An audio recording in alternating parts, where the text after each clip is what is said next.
C'est encore le même plaisir, madame, monsieur, de vous retrouver sur cette antenne, comme c'est le cas chaque jour de lundi à vendredi avec 10-12 le Zénith. Merci à vous, installez-vous confortablement. La grande équipe, Charles Hamel, Bambo, Karine Santia, Dominique Audrey et moi-même, ensemble unis pour la même mission, vous serez encore servis, comme c'est le cas jusqu'à 12h. Mais surtout, on entend cette émission ce matin avec un appel, une interpellation, mais surtout l'éveil à l'endroit des parents qui nous regardent ce matin. Faites très attention, bien sûr, parents, avec ce qu'on appelle aujourd'hui le porte-monnaie magique qui est devenu viral sur les réseaux sociaux. On se rend compte que les enfants de plus en plus sont impliqués dans cette histoire et qui, selon certains marabouts indiens, oui pour certains, béninois pour d'autres également, font une promotion mais alors incommensurable sur la toile aujourd'hui, invitant les enfants à s'investir dans ce qu'on appelle aujourd'hui le porte-monnaie magique. Alors, ce qui veut dire que ces enfants devraient, à travers des rites et des attitudes, avoir ce qu'ils appellent un porte-monnaie magique qui puisse leur procurer de l'argent en permanence, et vous êtes sans ignorer justement les conséquences désastreuses pour les enfants aujourd'hui. Interpellation bien sûr aux parents qui devraient être un peu plus que vigilants sur l'éducation, le regard, les attitudes des enfants.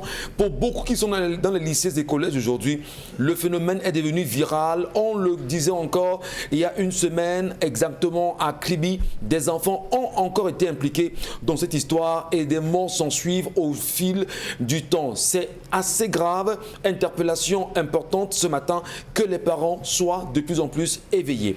Bonjour à vous madame, messieurs, bonjour, bien sûr la grande famille. Mbombo Bengan Kandje, bonjour et bienvenue ce matin. Bonjour monsieur Ngachou Numba, bonjour à vous chers téléspectateurs. Charles Hamel Bachou, plaisir de renouveler de vous revoir ce matin, bonjour. Bonjour monsieur Michel Ngachou, bonjour à tous les téléspectateurs. Joli foulard ce matin, Karine Santia. Eh bien, depuis hier, vous nous surprenez. On a bien envie de savoir qu'est-ce qui vous anime.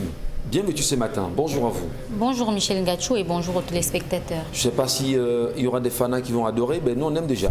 Bonjour également à vous Dominique Audrey. Bonjour Michel, bonjour aux téléspectateurs. Ce matin, je vous raconte, on va à l'histoire.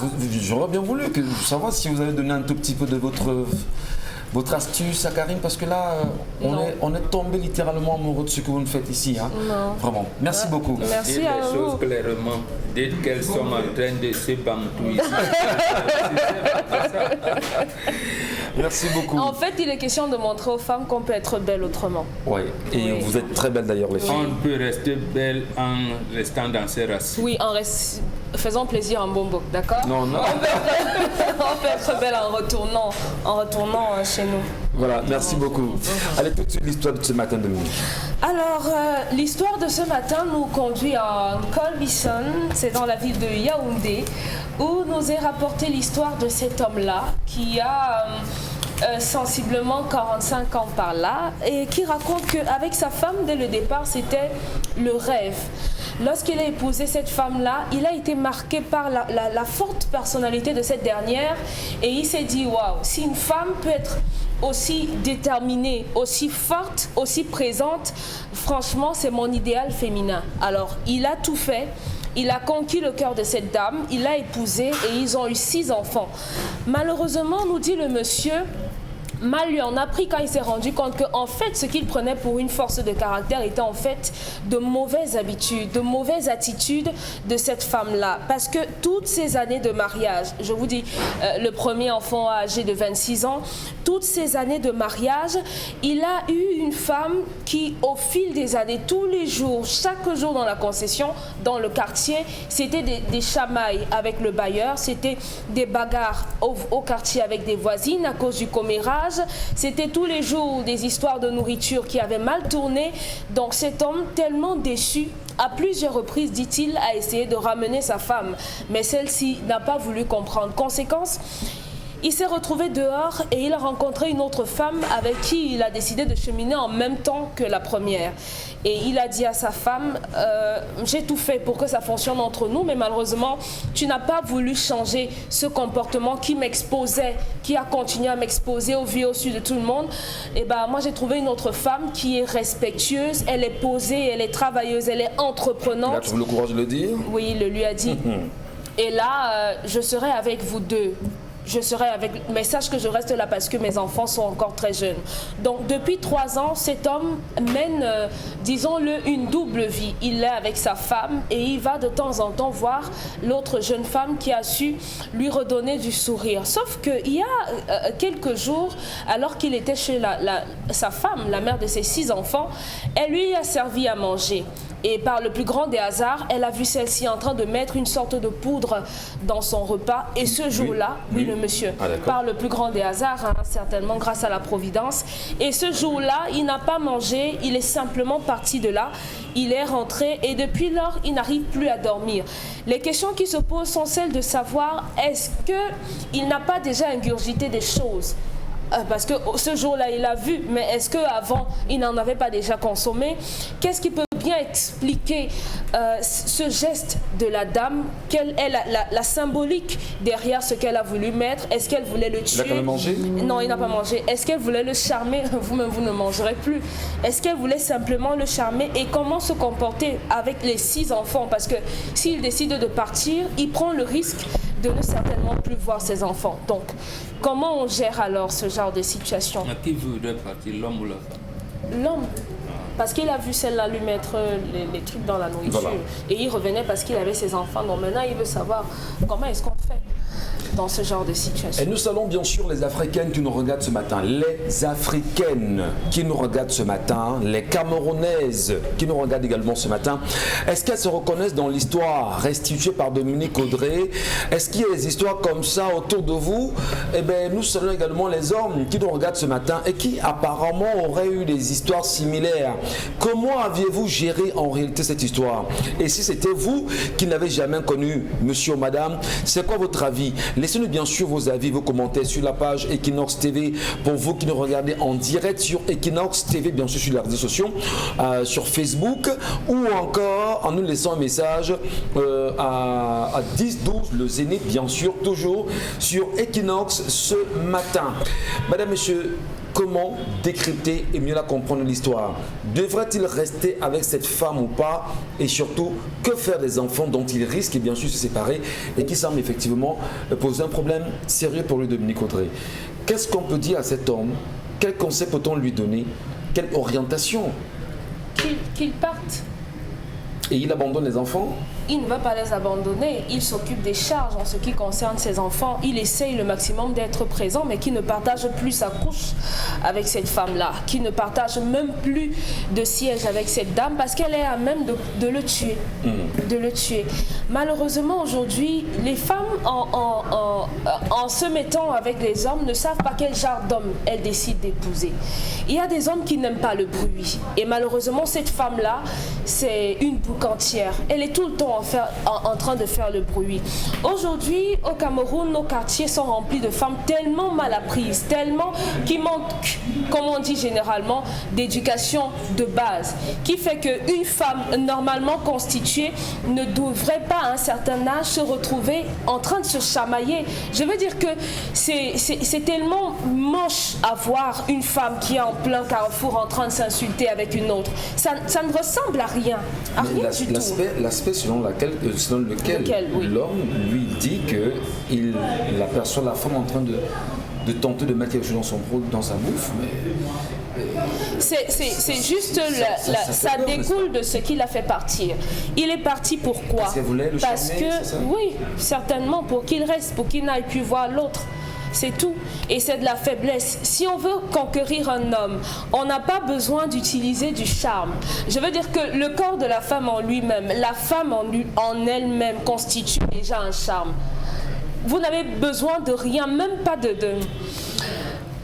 pas d'artifice pour qu'un homme vous aime.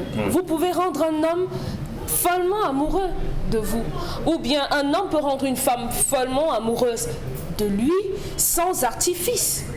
Et ça passe par le caractère. C'est pour ça que je dis, les femmes bruyantes, les femmes qui sont toujours en train d'insulter leur mari au carrefour, vous êtes d'accord avec moi que ce genre de femme, personne ne voudra d'elle. Une femme qui sera en train de se bagarrer, ne sera pas attirante. Elle est caractérielle. Oui, le monsieur a pensé qu'il était caractériel. Il faudrait qu'on fasse le distinguo. Oui. Généralement, les personnes à forte personnalité, elles sont caractérielles. Et on confond les personnes mal apprises, mal éduquées, qui sont irrévérencieuses aux personnes de caractère. Les personnes de caractère, généralement, sont des personnes qui savent assumer ce qu'elles veulent. Ce sont des personnes qui disent les choses comme elles le pensent, mais maintenant dans un certain cadre, de façon orthonomée. Mais malheureusement, cette femme-là, elle a dupé cet homme. Elle a dupé et il s'est retrouvé à plusieurs reprises dans la boue. Et il est tombé sur une femme qui a su comment le prendre et rester à sa place. Être caractériel, c'est bien, mais il faut savoir à quel moment faire prévaloir ce caractère-là. Donc, à cet homme, il n'y a rien à faire. Une femme qui est prête à vous charmer ou à vous empoisonner ou bien à vous blesser, vous n'avez pas à vous enticher d'elle. C'est qui est délicat ici de Dominique Audrey, car ils sont également sur la question, vous le pensez, c'est quand même ce qui résultera de la vie des enfants. Qu'est-ce qu'on fait pour sauver ces enfants, sauver leur éducation et surtout permettre à ces enfants d'avoir les mêmes chaleurs paternelles et maternelles? Mon problème, c'est que cet homme est en train de partir et la véritable question, c'est les enfants. Peut-être que tout ce que sa femme a fait jusqu'ici l'a poussé à ne plus aimer cette dernière, mais quand même pour les enfants, il peut faire des compromis et pas forcément rester avec elle, mais il a un autre foyer. Est-ce qu'il peut proposer à la nouvelle de prendre ses enfants et de vivre là-bas? Je ne sais pas si elle acceptera. C'est une bonne proposition? C'est une bonne proposition parce que lui au moins il est équilibré, il y a une femme chez lui. Quand il va laisser l'autre femme, elle va vivre toute seule avec ses enfants. C'est vrai qu'aujourd'hui on prône les femmes qui sont capables de prendre tout en charge, mais il n'est pas question de charge économique. Il y a aussi des charges émotionnelles où les enfants devraient vraiment être très impliqués. Devrais-tu dire la vérité aux enfants, Karine? Non, c'est pas comme ça. C'est pas comme ça qu'il s'agit. Il ne faut pas que les enfants voient un de leurs parents comme un démon. Non. Il y a des vérités qu'on ne dit pas aux enfants parce qu'ils ne seront pas capables de faire fi de ces vérités pour continuer à vivre normalement. Non, il y a des vérités qu'on ne dit pas aux enfants. Ce qu'il peut faire, c'est récupérer ses enfants. Maintenant, s'il ne peut pas récupérer ses enfants, qu'il laisse ces enfants-là chez leur maman et puis qu'il s'assure que chaque fin de mois, ils auront leur ration et tout. Maintenant, de temps en temps, il peut passer checker pour voir s'ils vont bien et ainsi de suite. Passer un peu de temps avec eux, demander les enfants pour le week-end et ainsi de suite. Maintenant, si il voit que cette mesure, la femme pourra avoir beaucoup de difficultés à le faire ou encore elle pourra s'y opposer, mais qu'il intente une action en justice. C'est vrai que aller en justice quand on a des enfants, pour les enfants, c'est vraiment pas bien. C'est quand même ses enfants. Non, c'est ses enfants. C'est pour ça que je dis que c'est des choses qu'on gère à l'amiable. Aller en justice avec, c'est pas bon, c'est pas bien. C'est pas de bonnes énergies qu'on va distribuer. C'est des énergies vraiment négatives parce qu'on sera en train de se chamailler pour des innocents. Au final, donc, moi je suggère à cet homme-là, s'il voit qu'il n'est plus d'accord pour rester dans ce couple, dans ce mariage-là, qu'il parte tout simplement. Ou alors, s'il voit qu'il peut partir, il part. Mais s'il voit qu'il va mettre la femme dehors, bah, c'est lui qui le fera.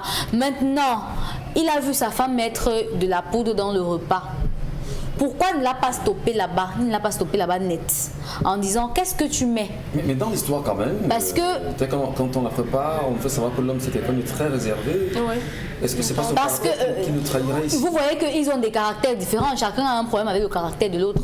Vous savez que dans un couple pareil, c'est pas un couple né d'hier, c'est pas des enfants, c'est pas les couples de 5 ans, 10 ans de couple, de relation. Non, c'est un couple qui a quand même 1000 ans ensemble. Oui. C'est 6 ans de mariage. Ça veut dire qu'il y a des vérités qu'on ne se cache plus. Il y a des choses qu'on dit sans tabou.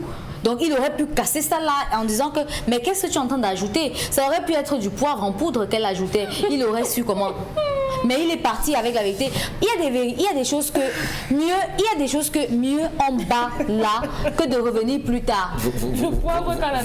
Vous n'y croyez pas?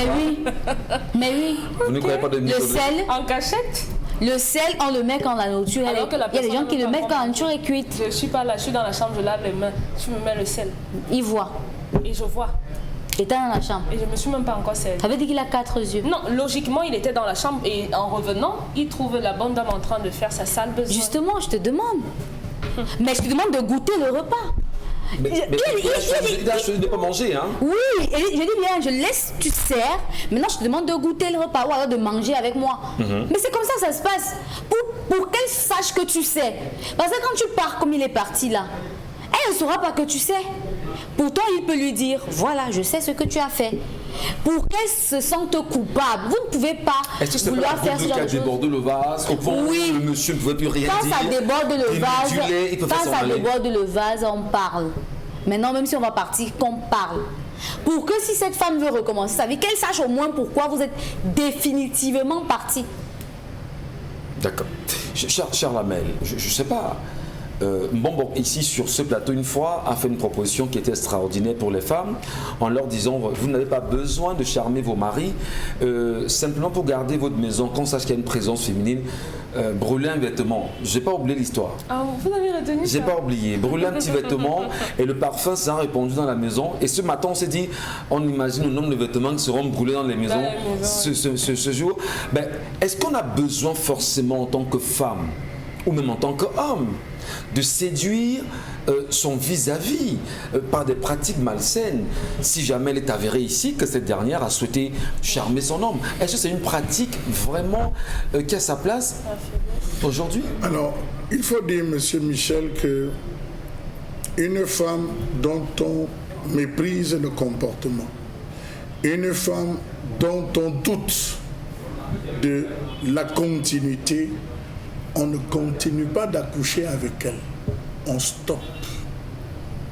Lui, il est arrivé à 6. Comment? Maman. Il n'a fait que 2 séries de triplets. Ou bien? Bah, là, on sait Non, pas. il a fait 2 séries de triplets. Monsieur Michel Ngachou, à 2, à 3, elle vous a déjà tout monté. Hein. À 2, à 3, elle vous a déjà tout monté. À partir de 4, c'est la griffe du lion, la dernière griffe du lion qui est dans la queue que vous attendez. Et c'est pour ça que c'est à 5 que vous ouvrez toutes les portes. Mais oui, monsieur Michel, il est arrivé à 6. Alors, ça me permet de mettre entre guillemets, est-ce que véritablement, il ne s'est pas découvert une seconde jeunesse? 45 c'est là un point d'interrogation. Est-ce qu'il ne s'est pas découvert une seconde jeunesse? Ça, c'est une question que je veux me poser. Avec la panoplie, monsieur Michel, faites un tour dans les rayons épicerie des marchés. Vous allez vous découvrir une panoplie de poudre qu'on présente vraiment à tous les étages. Il y a toute une panoplie. Primo, il dit qu'il est en colère contre cette femme. Et il dit que cette femme a des comportements bizarres. Mais c'est encore lui qui mange. Comment? Tu es déjà parti. Tu as dit que tu n'es plus là. Et tu manges encore, monsieur Michel Ngachou. Alors, vous voyez que, quelque peu, c'est un homme qui me perd. Il est difficile à comprendre. Parce que lorsque vous avez déjà dit stop, le stop, c'est que je viens te dire bonjour, comment tu vas, comment vont les enfants, je traîne avec vous. Mais dès que je m'arrête déjà à consommer ton repas, ça veut dire que tout n'est pas perdu. Ça veut dire que tout peut être, parce que la façon de préparer, la façon de disposer, la façon avec laquelle autrement, c'est une autre séduction. Je vous rappelle que sur 100 femmes qui sont mariées, au moins 80 ont été épousées parce qu'elles savent préparer. Ah oui, parce qu'elles savent préparer, bien nourrir son mari, monsieur Michel Ngachou. Et les 20 autres? Non, monsieur Michel. Vous allez vous rendre compte que nous avons affaire à un homme qui aime la lumière. Et aujourd'hui, il est surpris d'être ébloui. Il va retrouver une prochaine lumière. Demain, il sera parti, monsieur Michel. Un homme chez les Bantous, pour terminer, à la fin de chaque cycle, un homme doit se recharger, monsieur Michel. Vous avez célébré la fin d'année des occidentalisés le 31 janvier, le 31 décembre. Autant pour moi, beaucoup étaient dans des bergeries, beaucoup étaient, alors que chez les Bantous, c'est l'occasion pour lui d'aller se recharger traditionnellement.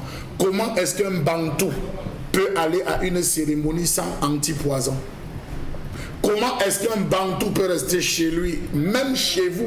À tout moment, vous devez lécher l'antipoison. Vous devez avoir l'anti-charme. Les femmes même ne demandent pas ça. Une vraie Bantou femme, elle va se procurer ça, elle prépare. Il y a un repas spécial qu'on prépare avec pour son mari.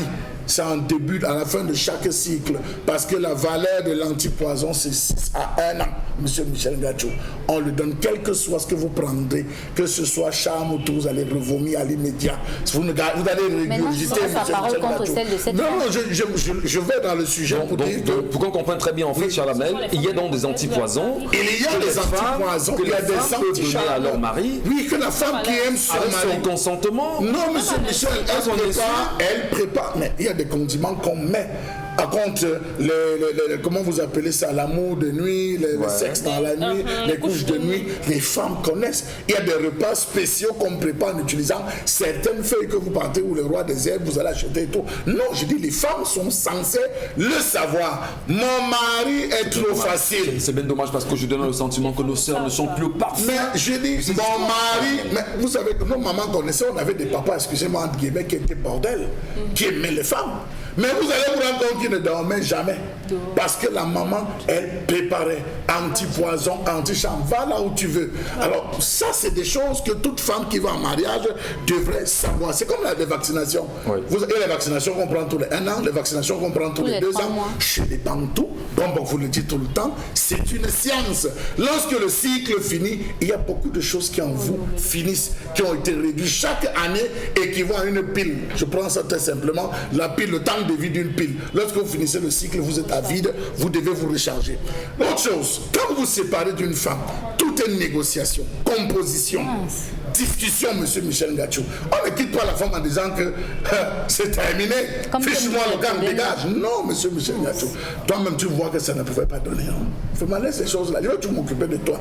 Trouve ton gars comme tu veux trouver, mais on sera toujours ensemble. Parce que la façon avec laquelle vous quittez une femme annonce soit votre vie, soit votre mort, monsieur Michel Ngacho. Soit votre vie, votre mort. On ne quitte pas la femme comme on quitte un fagot de bois qu'on jette dans le champ. Non. Surtout que vous avez fait des enfants.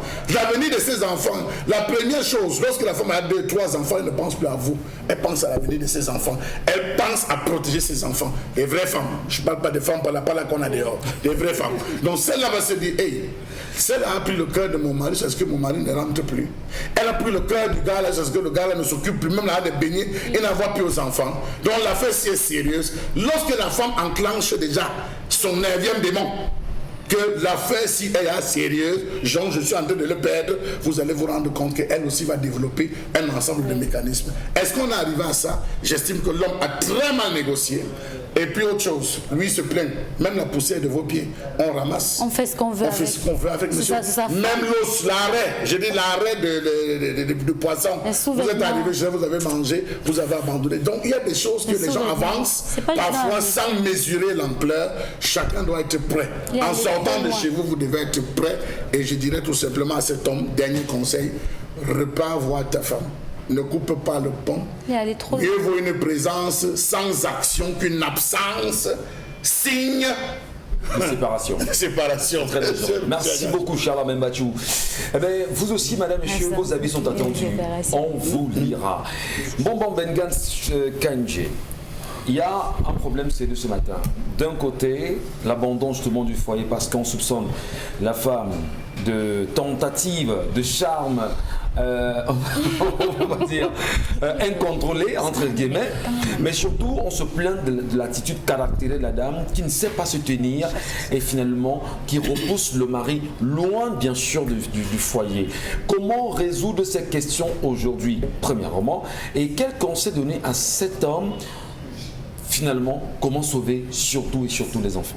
D'abord, une petite clarification. Ce n'est pas parce qu'il est camerounais, ça se passe à Yaoundé, qu'on pense qu'il est bantou, simplement. Voilà. D'abord, chaque fois qu'on parle d'un homme, d'un noir qui veut épouser une deuxième femme, on dit toujours bantou, bantou. Je dirais, mais les musulmans, Mahomet n'était pas bantou, donc et voilà, donc il faut éviter ça. Nous n'avons pas, alors nous avons fauté parce qu'on a laissé les églises extérieures et la civilisation des autres nous envahir. Effectivement. Et on se rappelle un jour que papa faisait ci, grand-mère faisait ça, et on pense qu'on est bantou, non? Bantou, oui, le nom de toute, mais c'est une manière d'être.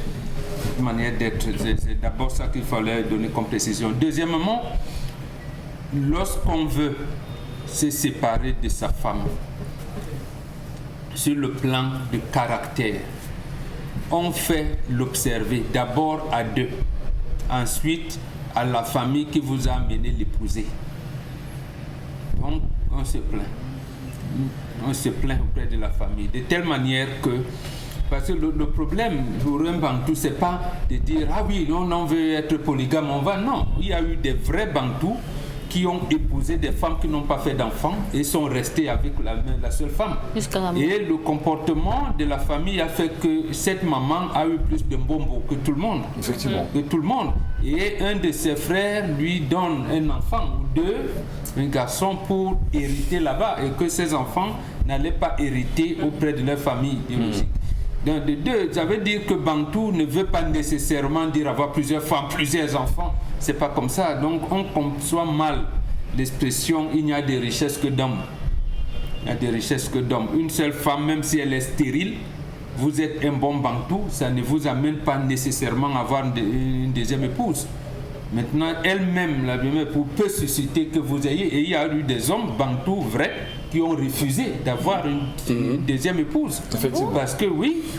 Donc les gens qui vous ont menti là, voilà, et tout. Ici, il a mal négocié, comme a dit Charles Hamel.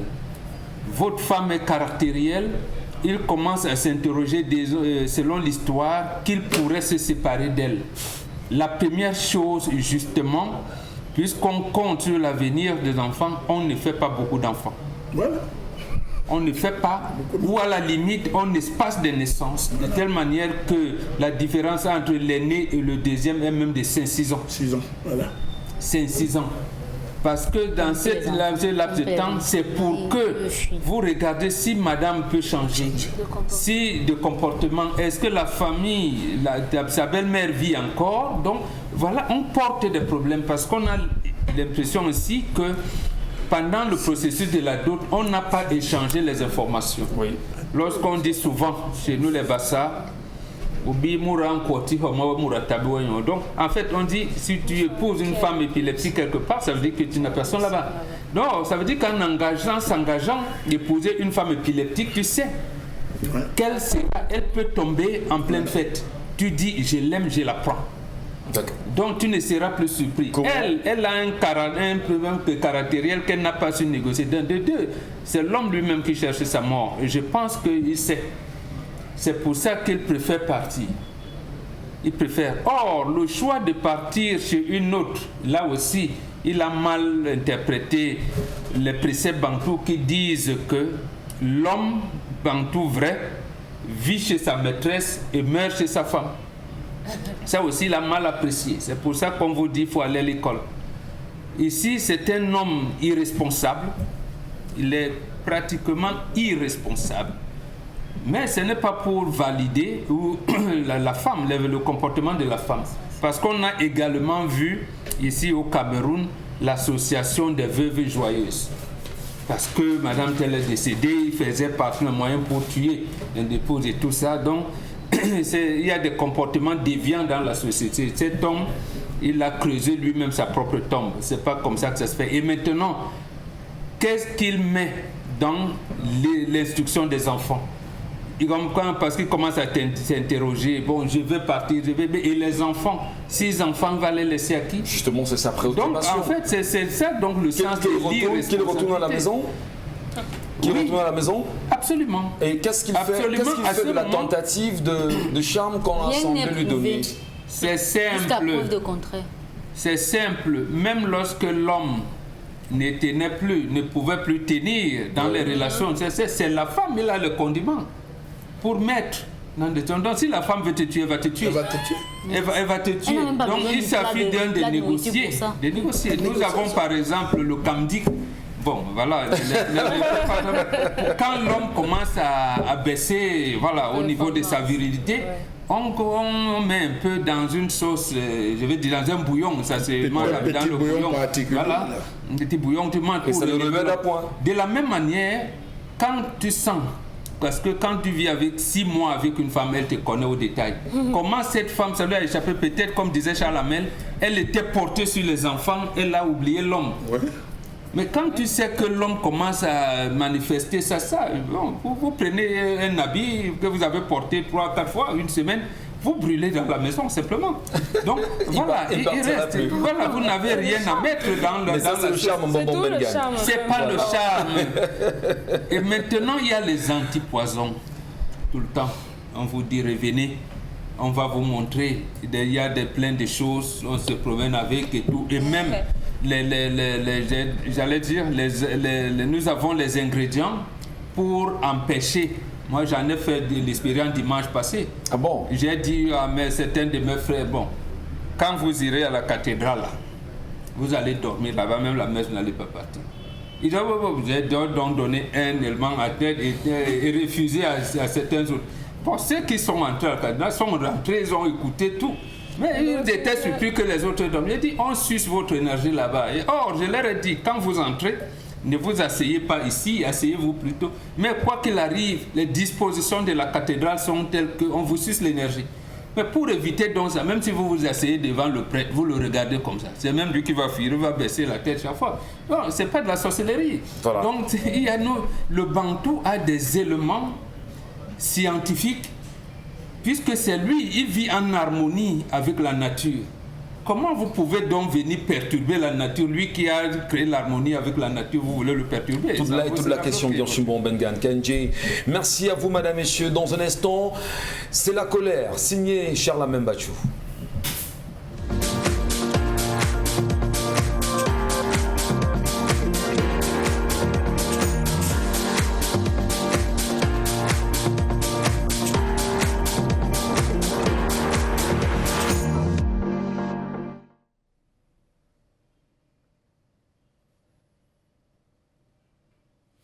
Je m'interroge ce jour sur la question du détournement des salaires des enseignants vacataires du supérieur dans ce pays.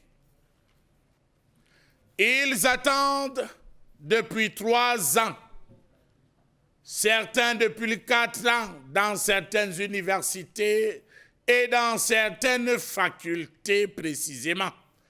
On se rappelle qu'il n'y a pas longtemps, c'était ceux de la faculté du département communication qui se plaignaient. Aujourd'hui, la gangrène a pris l'ensemble des universités, même s'ils ne trouvent pas encore la force de crier haut et fort qu'ils souffrent, le constat est là. L'État est un employeur peu ordinaire. L'État recrute de très nombreux agents qui ne bénéficient pas du statut de la fonction publique, un no man's land dans lequel les juristes ont bien du mal à se retrouver. Comment comprendre qu'au lieu de créer des postes de fonctionnaires en nombre suffisant et de manière à réaliser des économies sur le prix de sa main-d'œuvre, tout en la rendant plus docile, l'État fait appel à des agents non titulaires pour remplir ses missions, au point d'en arriver aujourd'hui à leur conférer un sous-statut qui de fait a vocation à grignoter le statut de la fonction publique. Aujourd'hui donc, les services publics sont assurés par des fonctionnaires et par des agents contractuels de droit public. Au sein de ces agents contractuels de droit public, trouvent notamment place des agents titulaires de contrats de travail à durée déterminée, des agents titulaires de contrats de travail à durée déterminée et des agents vacataires. Ces derniers, les agents vacataires, sont les laissés pour compte, les zombies de l'administration, comme en témoigne la situation des vacataires de l'enseignement supérieur qui ne savent plus à quel sens se vouer parce qu'ils n'ont pas d'argent depuis 3 ans. D'autres, c'est depuis 4 ans.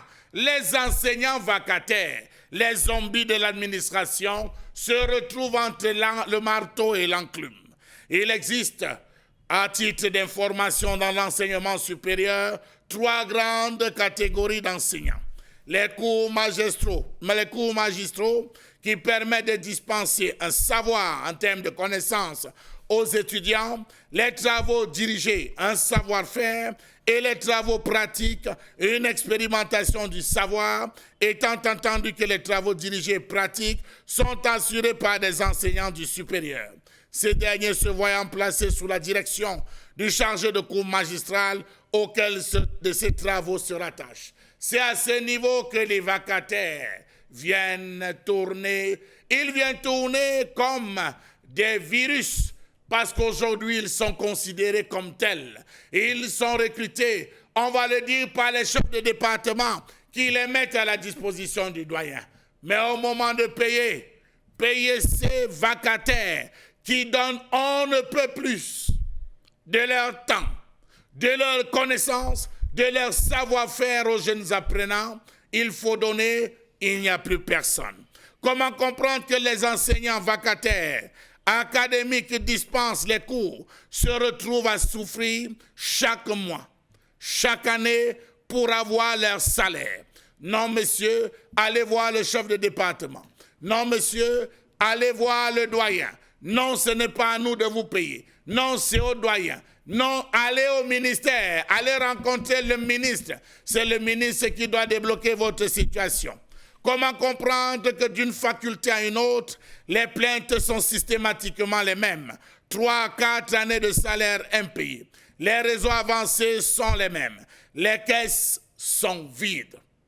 Messieurs les vacataires, les caisses sont vides. Pourtant, pendant toutes ces années, les étudiants payent normalement leurs frais de scolarité, les budgets sont arrêtés, mais les vacataires souffrent.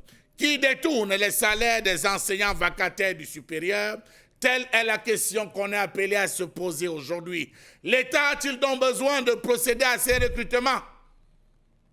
Lorsqu'il veut lever la tête, on dit, tu sais que vous n'avez pas encore été titularisé. Si vous levez la tête, on va vous bannir définitivement. Supportez, vendez nos fascicules. Battez-vous à organiser des cours que les étudiants vont devoir payer et prélever un peu pour nourrir vos femmes. Conséquence, les cours sont mal distillés. Conséquence, trafic de notes. Conséquence, travaux dirigés à bracadabran. Boycott des cours systématiques et on se retrouve à la fin avec des têtes vides. Selon la chaîne, à qui revient la faute?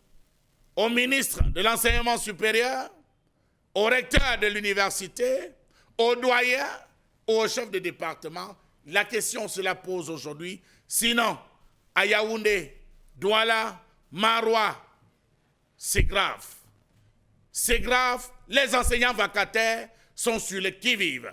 Il suffit de faire le tour de la première en 3e année pour reconnaître les enseignants vacataires à la qualité des vêtements qu'ils arborent, à la qualité de leurs serviettes, leurs valises ou leurs mallettes où ils détiennent les différents fascicules, et enfin à la qualité des chaussures.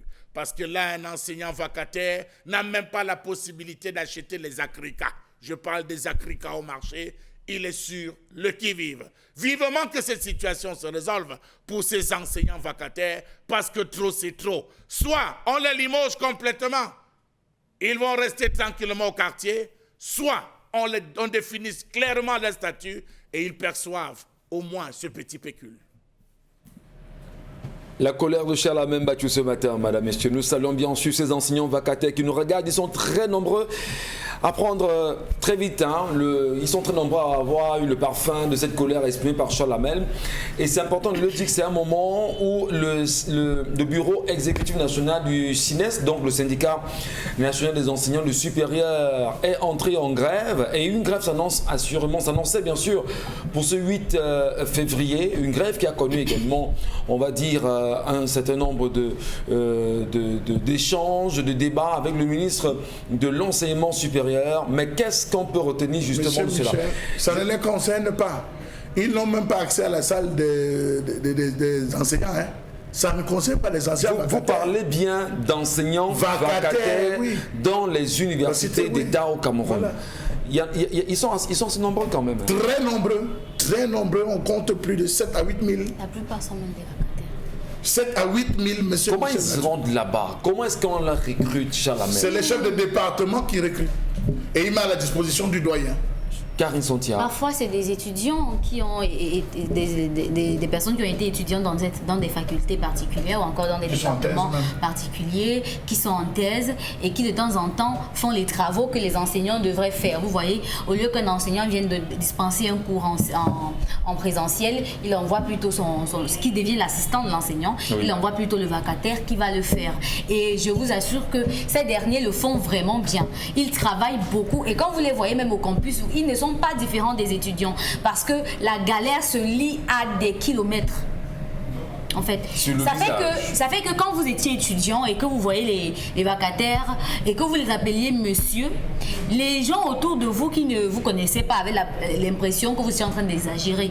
Pourtant, c'est des enseignants. Certains sont même déjà docteurs et qui n'ont pas encore été recrutés par l'université. Ça veut dire que votre département, on n'a pas encore validé la liste des docteurs que votre département a envoyé pour le recrutement dans votre filière, par exemple. Oui. Donc ça fait qu'ils sont obligés de travailler là à l'université, mais de manière aléatoire. Ils peuvent corriger les copies lors des sessions normales, rédiger des épreuves, des CC, corriger. Maintenant, ils peuvent aussi dispenser des cours, faire des séances de TD et tout. Pourtant, ils sont déjà docteurs. Ils ne sont même plus des masterants ou des doctorants. Ils sont déjà docteurs. Maintenant, il y en a aussi qui sont encore des doctorants et qui font le même travail. Oui. Ça fait que dans l'université, ils doivent avoir un salaire qui leur permettrait notamment de continuer soit leurs recherches ou alors de bien vaquer à leurs occupations en tant qu'enseignants. Ça veut dire qu'ils s'en sortent en comment? Est-ce que c'est l'enseignant qui partage ses avoirs avec lui? C'est ce que les enseignants sont obligés de faire. Ils ne vous le disent pas. C'est pour ça que vous voyez que quand un enseignant commence à réclamer quelque chose, il préfère descendre dans la rue parce que ce qu'on lui donne n'est pas juste pour lui. Mais je vous assure que nos enseignants étaient obligés de passer devant le domicile de leurs assistants pour les porter avec les voitures. Afin de les amener au campus. Où parce vont que justement tous les jours, ces principaux enseignants? C'est ça la question, Karine. Où est-ce qu'ils vont? Ils sont là. Mais ils sont là, mais il faut savoir quand même des vacataires et des assistants. Non, c'est pas de ça qu'il est question. C'est pas de ça qu'il est question. Toutes les universités ont besoin des vacataires parce que les enseignants à eux seuls ne suffisent pas pour le nombre de classes et le nombre d'heures de cours. Oui. C'est pas suffisant. Il faut les TD, il faut les CC, il faut corriger les TPE. Non, c'est pas évident. Ils ne peuvent pas le faire tout seuls. Sachant que un département peut à 3 niveaux et dites-lui juste que vous êtes à l'amphi 100 ou l'amphi 700. L'amphi 700 est censé avoir 700 étudiants, mais vous êtes 7000. 7000. Est-ce qu'un enseignant seul, humainement, non. Et il faut corriger les copies des élèves et recevoir les requêtes, traiter les requêtes. Non, il ne peut pas. Vraiment pas. Même s'il est un extraterrestre, il ne peut pas. C'est pourquoi les vacataires sont importants.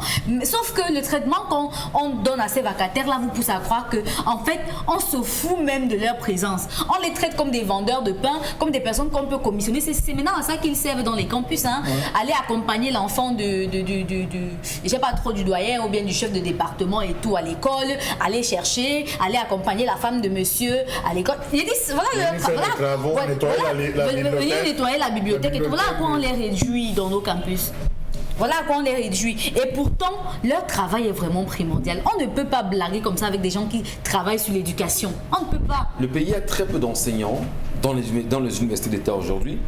Le pays en lui-même refuse de recruter des enseignants qui sont à disposition, notamment ces vacataires. Ouais. Qu'est-ce qui peut expliquer de votre point de vue un tel comportement? On a une inadéquation entre l'offre et la demande. Oui. On a pris l'exemple de l'amphi 700 qui montre visiblement que on a beaucoup trop d'élèves pour peu d'enseignants. Et c'est pour ça que Momboxi, généralement ici, en principe, chaque principale ville du Cameroun, chaque principale capitale du Cameroun, c'est comme ça qu'on dit, non? Bien sûr, chaque principale capitale du Cameroun. Voilà, aurait dû avoir une université pour qu'on n'ait pas des gens qui viennent, ou bien des élèves qui viennent d'ailleurs. Si vous voulez, chaque région qui viennent se concentrer ici à Yaoundé. Et on aurait pu les gérer aussi facilement. Dans un amphi de 700 personnes, on a 7000 personnes, c'est difficile à tenir.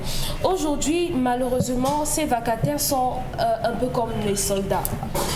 Ils donnent ils donnent de leur vie, de leur énergie, de leur force, de leur amour pour les plus jeunes qui sont censés enseigner. Et malheureusement, la patrie ne leur est pas totalement reconnaissante. Oui. D'abord que les salaires qu'on devrait leur allouer est minable, c'est modique. En plus de ça, on vous dit qu'il y en a qui en sont à plus de 3 ans sans être payés. Comment c'est humainement compréhensible cette situation? Donc comment ils vivent? Ils font le manche. Même levé de chargé de cours. 20 000, 10 000, 15 000. Le pourcentage sur le vente de fascicules. Des affinités avec des étudiants aussi. Malheureusement, c'est à ça qu'on réduit des personnes qui sont censées travailler sur la matière grise, parce que lorsque les principaux enseignants ne sont pas là, c'est eux qui font le boulot. Oui. Ce sont des enseignants en fait qui n'ont simplement pas la titularisation qui leur manque. Et c'est bizarre qu'à la tête de ces différents ministères de l'éducation, parce que même au niveau du secondaire, il y a le même problème, qu'on n'ait pas, de réaction du ministère de tutelle de M. Famdongo. C'est bizarre qu'on n'ait pas de réaction. En ce moment, le ministre Famdongo est dans une bataille avec les enseignants du supérieur, où il faut encore batailler autour de la prime de la recherche et de la modernisation de la recherche. Si ces vacataires décident de ne plus rien faire, de rentrer, rester chez eux, c'est mort. Il n'y a plus rien, il n'y aura plus d'université. Donc, non seulement il devra gérer les primes de recherche, mais il devra aussi devoir recruter des enseignants qui vont travailler ou bien augmenter le salaire de toutes ces personnes-là qui diront... À quoi ça c'est d'être docteur au Cameroun? Vous avez un docteur... Excusez, moi je n'en ai pas, mais encore, même si on... Vous n'en avez pas point. Non, je l'aurais, oui. Ça c'est évident, ok? Oui. Rien ne m'empêchera d'avoir un doctorat. Oui. Même s'il y a... Bon, là maintenant, Alors, j'ai dit, oui. Qu'est-ce que ça sert? À quoi ça sert d'avoir un doctorat dans ce pays? Et on est incapable de vous recruter. On fait de vous un mendiant des universités comme vacataire. Et vous êtes docteur au Cameroun. Oui. Sous les yeux du gouvernement et sous les yeux du ministre de l'enseignement supérieur, de surcroît lui-même, professeur d'université et enseignant. Comment est-ce qu'on vit dans ce pays? De la même façon qu'on donne 1000 francs aux gens pour payer le transport, venir au stade pour les gens, disons, qui n'ont rien, qui ne sont même pas allés à l'école. De la même façon, on vous traite les patates de même sillon. Vous êtes Tanga Nord, Tanga Sud. Vous êtes en bas là-bas, tant pis. Tant pis. Et on ne se rend pas compte. Mais ces gens font tout. Ils sont tout. C'est grâce à eux qu'on a des étudiants qui sont formés aujourd'hui. S'ils décident aujourd'hui de lever le camp, on est perdu. Ces jeunes-là sont perdus. On ne pourra rien faire pour arrêter. Et pour les sauver, il faut quoi? Se passer. Qui manifestent leur mécontentement. Qui manifestent leur mécontentement, qu'ils arrêtent d'aller dans les cours, par exemple. Et peut-être ce sera un moyen de pression pour qu'on les fasse venir et qu'on les paye. Qu'on paye d'abord toutes les années. C'est beaucoup d'années. 5 ans. Comment on vit? On est père de famille. Ça fait 5 ans cette année. Pour certains. Pour Chang, c'est 3 ans. Yaoundé, il y a ceux qui sont à 2 ans et demi, 3 ans aussi. Voilà 4-5 ans. S'il y a un budget. C'est comme ça, ça va. Vous demandez s'il y a un budget, allez vous poser des bonnes questions. Qu'est-ce qu'on fait du budget en ce moment qui fait débat avec la prime de sur la modernisation de la recherche au Cameroun? C'est bien dommage. Allez, on en reparle, madame, monsieur. Restez les nôtres.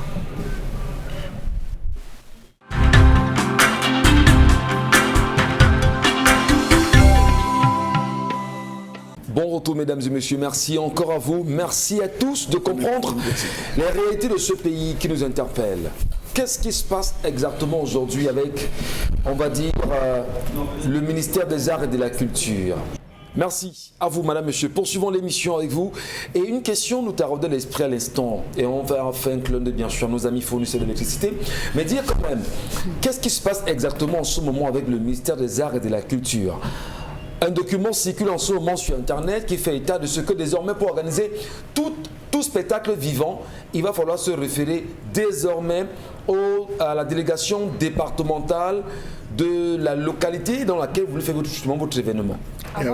Avoir une autorisation express justement une licence. Non, avoir une autorisation express et se rassurer que vous ayez une licence et que vous appartenez à une fédération. En français simple. Est-ce que les artistes qui nous regardent ce matin comprennent en réalité qu'ils sont devenus, que ce qu'ils ont accepté en tant qu'artistes en réalité, finalement pour manger en tant qu'artiste, organiser un spectacle en tant qu'artiste, vous devez avoir l'autorisation et il faut qu'on se rassure que vous avez une licence et que vous appartenez à une fédération. Alors là, pour avoir le petit bout de pain que nous cherchons depuis un petit moment, nous croyons que là, c'est une date extrêmement compliquée. En plein Covid. Si ce n'est pas de la méchanceté, ça ressemble à quoi exactement?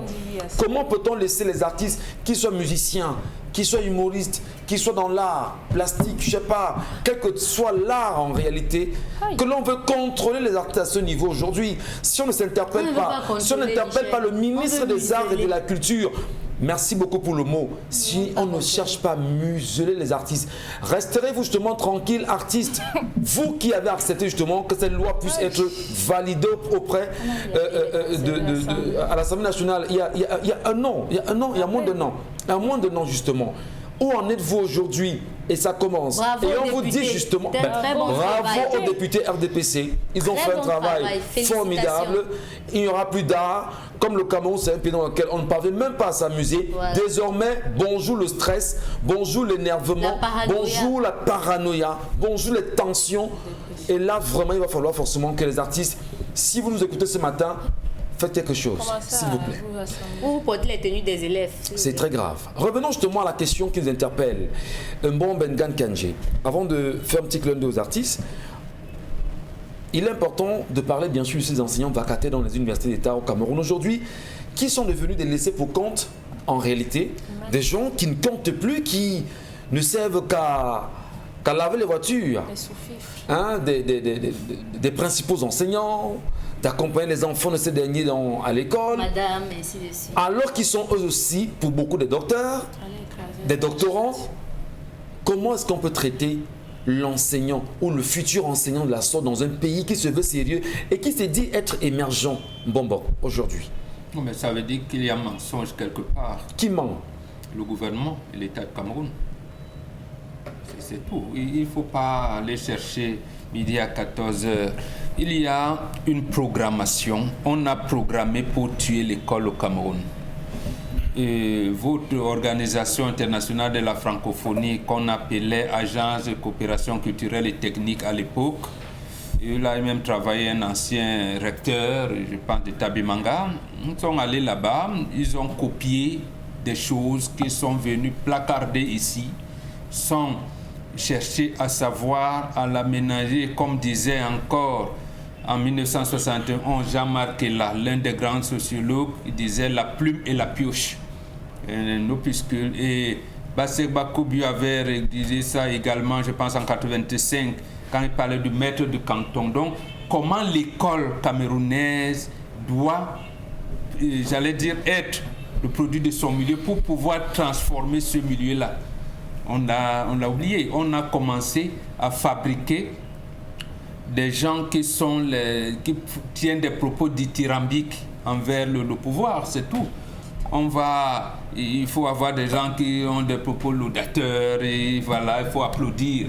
Donc, quand on commence à nommer les ministres, professeurs à l'université, on a vidé l'université des enseignants et surtout des enseignants de qualité pour les engager en politique. Et vous vous engagez en politique dans un endroit où ce n'est pas vous qui avez pensé le projet politique. Donc vous êtes là, vous êtes devenus les applaudisseurs. C'est tout. Voilà comment on l'a tué. Et ça s'est matérialisé comment? 1985, l'actuel ministre, parce que moi j'aime citer les acteurs, parce qu'on dit souvent que les pays fonctionnent avec les institutions, mais également avec l'action des gens qui sont à la tête de ces institutions-là. Nous parlons bien de l'enseignement supérieur. 1985, Jacques Famdongo publie aux éditions Présence africaine sa thèse de doctorat. Oui. L'esthétique romanesque de Mongo Betty, et c'est sur les sources traditionnelles de l'écriture moderne en Afrique. Vous savez ce qui s'est passé? Non. Il n'a jamais apporté un seul exemplaire à Mongo Betty pour qu'il lise. Vous voyez donc, il parlait bien d'esthétique romanesque. Il ne l'a jamais rencontré. Or, comment vous pouvez faire les travaux de quelqu'un qui est vivant? Vous ne le rencontrez pas. Sans vous rapprocher de personne. De la personne. Or, j'ai vu, parce qu'un autre aussi qui avait comme moi le certificat d'études primaires indigènes, Semben Ousmane. Oui. J'ai vu des Américains, des gens venir faire des thèses PhD sur les travaux de Saint-Ben Ousmane. On venait le rencontrer. Sa dernière femme, sa quatrième femme, c'est d'ailleurs une noire américaine. Il faut préciser que Saint-Ben Ousmane est sénégalais, bien sûr. Sénégalais, oui. On avait le même diplôme. Anthropologue, homme de cinéma, homme de culture dans sa globalité. Tout à fait. Oui. Nous avions donc le même diplôme. Regardez donc Saint-Ben Ousmane qui part épouser une quatrième femme, une américaine, qui a préparé une thèse de PhD sur ses travaux. Voilà. Qui est devenu son ami. Bon, ça veut dire que même nous les indigènes, on nous respectait quand même. Bon, les évoluer, le cas de Cameroun, voilà, je vous ai pris le cas de Femme Dongo. Si c'était un autre ministre qui était là, j'aurais pris les exemples pour vous montrer le cheminement. Et son ami et collègue, Dabi Manga, c'est lui qui coordonnait ça. Quand il vient donc, on vous dit, système LMD, en fait, c'est là où on a enterré l'université. Système LMD. Nous sommes au début des années 2000. Master, doctorat. On est donc venu enterrer. Alors que si c'était inspiré, bon, Jean-Marc là, on le considérait comme un opposant, bien qu'il était là, mais au moins d'un autre journaliste, Paul Terga, qui a écrit un ouvrage, L'enseignement supérieur en Afrique noire francophone, la catastrophe, paru chez l'Harmattan, à la même période. Vous voyez donc que les idées venaient pour arriver où? En fait, ce qu'on appelle recrutement classique était normal. Un gars qui a un DEA avec mention, on le considère déjà, quand il est admis à faire la thèse, on le considère déjà comme chargé de TD. Et ce qu'on appelle dans le nouveau langage attaché de recherche. Dès ce moment, le recrutement se faisait de manière, j'allais dire, classique. Il y en a qui meurent, il y en a qui vont à la retraite, il y en a. Et là, donc, chaque chef d'établissement venait donc procéder, faisait donc des propositions pour dire, département littérature africaine, nous avons tant voilà, des départements, je ne sais pas moi, sciences de la terre, département tel, chimio ici, des titres. Et voilà, physique nucléaire, chimie nucléaire. Donc on pouvait avoir un essaim de chercheurs, un essaim justement d'intellectuels, incapables justement d'impulser le développement local. C'est pour ça que je vous ai dit donc que la première promotion des docteurs en sciences physiques de l'université de Yaoundé, l'université fédérale, surtout option hydraulique, ils ont fait les études partout, même ici à Douala. Si on les avait écoutés, il n'y aurait plus des inondations à Douala. Donc, on a enlevé l'université de son milieu, d'abord socio-économique. Et c'est à ce moment qu'on vient vous apporter, par exemple, des choses du genre formation par alternance, formation continue, alors que l'université et l'entreprise n'y aident pas. Et la même université vous dit qu'il n'a pas l'argent. Donc, conséquence, ici à Douala, par exemple, les vacataires sont, je pense, à la 6e année sans salaire. Ils n'ont même pas les velléités d'espoir à un recrutement. Je dis bien, il n'y a même pas de velléité d'espoir à un recrutement. Et dans tout, y compris à la faculté des sciences et à la faculté des sciences biomédicales. Donc, ceux qui forment les médecins, alors, ils sont vacataires, ils ne sont pas payés depuis 6 ans. Mais parlons, puisqu'on parle du Cameroun qui nous concerne. Le chef de l'État, président de la République du Cameroun, dans son gouvernement, le gouvernement de Dion Ngouté, on a un ministre qui est quand même ministre d'État, ministre en charge de l'enseignement supérieur. Est-il conscient justement de ce qui se passe dans son département ministériel? Est-ce que ce n'est pas Paul Biya lui-même le problème en réalité? Parce qu'on a le sentiment qu'il nomme des personnes, entre guillemets, permettez-moi l'expression, ça n'a rien d'injurieux, mais incompétents. Parce qu'on devrait prendre être aujourd'hui. Ce n'est pas tout à fait cela. Il y a deux orientations. L'une des sorties de Marafa, il nous regarde, il disait il y a des ministres et les autres. Donc Paul Biya consulte certaines personnes, il les fait confiance comme ministre et il y a les autres. Deuxième orientation, l'actuel ministre de l'enseignement supérieur, le même ministre d'État, dit je suis la créature de. Bon, quand quelqu'un vous le dit et ces états de service montrent que je vous ai montré ça veut dire qu'en fait, peut-être que dans la consultation, le président de la République lui a dit « Merci, c'est même ce que je souhaitais ». il faut toujours écarter les gens, les opposants. D'abord, même Maurice Kamto a eu du mal à évoluer normalement dans ce secteur. Je ne vous parlerai pas des Jean-Marc là, d'Angelbert, 20 autres. Donc, quand ils viennent donc avec cette option, et on lui confie... On se rend compte que vous êtes, comment dire, vous êtes un génie, brillant, que vous voulez utiliser votre cerveau. Tout de suite, on vous dit, on n'est pas ici pour utiliser ses cerveaux. On est là pour écouter ce que le chef de l'État a fait. Wow. Ce que le chef de l'État, quelle orientation le chef de l'État donne.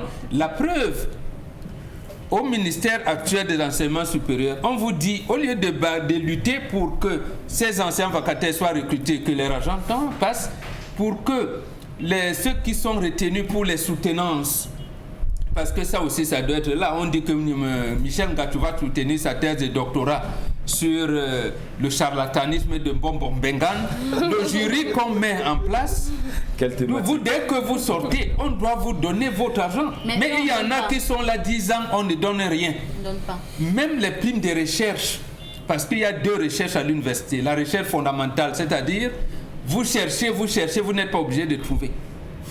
Et l'autre recherche, vous trouvez. Donc, la recherche fondamentale, c'est ça. Et l'autre, or, vous ne les payez pas. Comment les gens veulent former les médecins? Ils sont en train de former les médecins.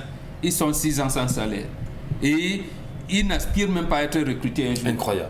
Voilà. Et ceux qui les encadrent, qui les donnent souvent par mention pitié, non gars, bon, comme tu as fait là, bon, et vends-moi mes polycopies là, tu prends 20%. Lui-même, quand il veut l'argent de recherche pour aller continuer ses recherches, on ne donne pas.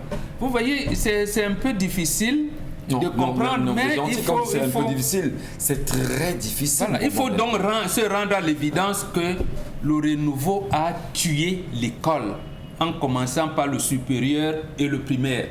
C'est le secondaire qui restait un peu, mais même cette année, on a fini avec. La question, bien sûr, est au cœur d'une réflexion ce matin. Et vous aussi, en tant que Camerounais, vous avez l'obligation de réfléchir véritablement, en allumant vos cerveaux simplement. Comment peut-on comprendre qu'on soit dans un pays où l'école ne ressemble plus à l'école, alors qu'en réalité, ceux qui sont aux affaires sont ceux qui ont profité de l'école de ce pays? Comment peut-on comprendre qu'on soit dans un pays en réalité où le plus petit qui revient aujourd'hui aspire à être grand comme certains demain, sans encadrement, sans qu'on ne ménage un quelconque effort à ses côtés pour lui permettre de pouvoir profiter de la qualité bien sûr de l'enseignement? On le dit ici sur ce plateau à chaque fois, allumons nos cerveaux, madame, messieurs. Et effectivement, comme Bombok aime à le dire, lutte unie sur tous les fronts, si jamais il faut penser bien sûr à l'avenir du Cameroun. Le Cameroun nous appartient à nous tous. Si vous voulez, une petite seconde, justement, la conséquence de cette dégradation, de cet assassinat de l'enseignement supérieur, parce qu'il s'agit de l'assassinat, a été orienté comment? Bon, comme tu es Bassa là, cherchez-nous les gars Bassa qui iront voter pour le truc. C'est-à-dire qu'on a commencé à tribaliser d'abord l'université. À l'époque, il y avait l'UNEC, à l'époque de Paul Biya, il y avait l'Union des étudiants camerounais, qui était le syndicat des étudiants, qui avait même le statut de membre consultatif de la commission de délivrance des bourses. Oui. Et on les écarte. Donc, quand on a commencé avec la fameuse loi de 68, qui parle de la double nationalité, quand vous avez une nationalité, vous perdez la nationalité camerounaise. C'est donc là où certains de nos papas aujourd'hui, qui étaient en fin d'études, qui n'étaient pas dans les mailles du pouvoir, on ne voulait plus les amener ici. On ne voulait pas leur permettre leur épanouissement. On a donc commencé à créer association des élèves étudiants du Grand Ouest. Et dans le Grand Ouest, il y aura Bamlika à part, Bamoun à part. Association des étudiants du Grand Sawa. Et dans le Grand Sawa, on va vous dire les Douala, les Bakoko, les Bakweri. Donc, vous voyez, au point où ça arrive même à l'INJS. On vous dit par exemple, association des anciens élèves de l'INJS ressortissants de Jaï Lobo. Bon, voilà où on va. Et on vient même matérialiser ça. En 1997, le RDPC venait de tenir son congrès, c'était le dernier vrai congrès, en décembre 1996. Vous savez comment on a tué l'OJRDPC? On a créé la jeunesse de l'Ouest unie pour le renouveau, d'une part. On crée et Action, la Jachabi et la Presby. Voilà. Donc, voilà, vous voyez donc Moïse Nguédiolngan qui était élu premier vice-président. D'abord, le président, il avait même fui. Lui, il est resté là 1000 ans. Il avait même... Donc, quand vous êtes donc dans cette décision, vous avez aidé comme charter au vote. Là, maintenant, on va voir un bon pour là. Et tu avais même combien de licences? Il dit non, j'avais au niveau de ma licence, j'avais 11. Je n'étais plus admis à faire la maîtrise parce qu'il y avait la maîtrise à l'époque. On dit non, non, laisse. On va. Donc c'est lui qui avait 14 et qui était admis et qui est même déjà en 2 ans. On le bloque et moi le cancre. On va donc me propulser et au point de soutenir la thèse. Le pays serait en train de cultiver les médiocres Charlamagne Bathiou aujourd'hui je dis... favoritisme. On est dans le favoritisme en fait en réalité. Mais maintenant sur cette question, qu'est-ce qu'on peut faire fondamentalement pour aider, pour amener ces enseignants vacataires à rentrer dans leurs droits et amener surtout l'institution qu'est le ministère de l'enseignement supérieur à prendre à bras le corps la vie de ces derniers dans les universités. Monsieur Michel, on est en train de récolter déjà, on ne cultive plus. On est en train de récolter ce qu'on aura semé. Mais on est dans la médiocrité exceptionnelle. Quand vous entendez que quelqu'un jusqu'à ce jour est enseignant vacataire depuis 10 ans, que vous entendez que des gens, ils ont commencé avec tout le dynamisme, qu'il a une année de doctorat depuis 15 ans, 20 ans. Il n'a pas pu soutenir son doctorat, M. Michel. Il est toujours porteur de sacs, comme on les appelle à l'université. S'il n'y a pas d'argent, il reste au pays parce qu'on peut le faire ailleurs, ce doctorat. Michel Ngacho, les différentes universités ont des partenariats. Il y a des bourses multiformes. C'est pour ces vacataires, c'est pour ces enseignants, c'est pour eux qu'on garde. Mais eux, ils ont organisé ça pour les enfants. Allez voir à l'université comme quels sont ceux qui bénéficient des bourses. Il y a des bourses à l'appel, M. Michel Ngacho, mais est-ce qu'ils en bénéficient? Ils n'en bénéficient pas. Donc vous avez des gars qui sont là depuis 10, 5 ans. J'en ai laissé plein, M. Michel Ngacho, qui sont en pleine réflexion, en train de se demander je fais comment. Au Sénégal, les vacataires, un vacataire au Sénégal a 100 000 francs, M. Michel Ngacho. Au Nigeria, il a 150 000 francs. Au Mali, ils sont à 100 000 francs. Je dis 100 000 francs. Vous avez au Cameroun des enseignants, des chargés de cours qui donnent cours dans d'autres universités. Ils ne sont jamais là. D'autres donnent cours au Kenya, d'autres donnent cours, ils ont des travaux, des recherches, ils profitent des bourses. Les bourses qui devaient être réservées aux étudiants, eux-mêmes ils vont à différentes écoles pour perfectionnement, ils abandonnent. Pendant ce temps, on vous répartit dans votre faculté, M. Michel Ngacho, vous êtes 10 vacataires, on vous répartit les 100 étudiants, ou les 700 étudiants, ou les 100 étudiants que vous êtes. Ça veut dire que chaque étudiant, les 5 vacataires sur 1000 prennent 200 étudiants. On répartit en groupes. Vous avez des groupes qui font 7h, 9h, des groupes qui viennent 10h, 12h, l'autre groupe qui vient 14h, 16h, l'autre groupe qui vient 16h, 18h, l'autre groupe qui vient... Voilà comment vous répartissez en fonction des cours et c'est tenu justement par ces vacataires. Ce qui tue, M. Michel, et ça il faut le dire, premièrement c'est des loges. L'université aujourd'hui a tellement été infiltrée par des loges que si vous ne faites pas allégeance à une loge, M. Michel Ngacho, vous n'aurez rien. Parce qu'entre frères, on se soutient. Première chose. Deuxième chose, la politique. La politique a tellement infiltré le milieu que si vous n'appartenez pas à un regroupement et qu'on n'est pas sûr que vous avez des convictions claires et nettes, M. Michel Ngacho, telles que définies par Bombok, association des ressortissants, association de ceci, ce dont on est sûr d'avoir le vote, ceux qui vont être en même temps des espions, qui vont tourner à l'université pour retenir les noms des personnes qui ont des tensions, des pensées. Il y a aussi la libre pensée. Les gens tombent sous le coup de la libre pensée, M. Michel Ngacho. Vous arrivez en disant que non, ce pays doit changer, vous venez avec une thématique, avec des travaux de recherche suffisamment posés et une position que l'on vous dit, on voit les MRC en vous. Votre nom rapidement est écrit en noir et orienté. Non, il faut penser, docteur Okala, il faut le dire, bien sûr. Non, voilà, je voulais le citer comme un cas, M. Michel Ngacho, où vous allez vous retrouver à avoir une panoplie de problèmes. Et pire, parfois vous pouvez avoir des sujets. vos différents sujets que vous venez présenter, on se rend compte que en termes de notes, en termes de travail, vous êtes extrêmement compétent. On est sûr que si demain vous sortez, vous allez venir récupérer le siège. Qu'est-ce qu'on fait? On vous bloque. Voilà donc une université qui se retrouve là à tuer ses propres fils. Voilà les vacataires qui sont là. 4 ans, on ne paye pas quelqu'un. C'est pour qu'ils deviennent quoi? 5 ans, on ne paye pas quelqu'un. C'est pour qu'ils deviennent quoi? 6 ans à Douala, ils ne parviennent pas à avoir 5 ans. 6 ans, monsieur Michel Gatti. En 6 années, vous pouvez imaginer. Est-ce qu'on va verser les émoluments? C'est quand même là. Tchang, c'est 3 ans. Tchang, c'est 3 ans, 6 ans, Douala, Yaoundé, 4 ans. C'est quand même lamentable. Et nous avons tout un ministère qui a la charge, qui perçoit de l'argent, qui a des financements, mais jamais ça n'atteint. Qui a dit que le ministère des Finances a ses priorités? Heureusement. Là, c'est le porte-parole, bien sûr, du ministère du l'enseignement supérieur. M. Mbiaki l'avait très bien dit que tout se gère en fonction des priorités du ministère des Finances. Voilà. Donc, le ministère, c'est priorité. À quel moment sort-il l'argent pour faire X ou Y?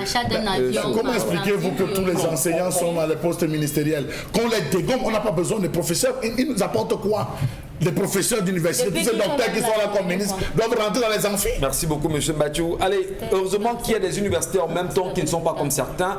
Il y a également l'université Good Moss Learning Center qui sera avec nous tout à l'heure. C'est bien sûr une école avec laquelle nous allons parler dans un instant, simplement pour mieux comprendre ce qu'ils nous proposent, ce qu'ils nous offrent en réalité concernant ces voyages, ces formations qui peuvent se faire en Turquie.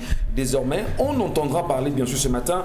Mais malheureusement, je n'ai pas le nom de la dame que je reçois ce matin. Bonjour vous madame et bienvenue sur Equinox TV. Vous êtes titulaire d'un baccalauréat, BTS, Bac+2, licence, master et vous souhaitez poursuivre vos études à l'étranger. Étudier en Turquie, c'est désormais possible à hauteur de 90% de réduction grâce à l'examen OLUOS.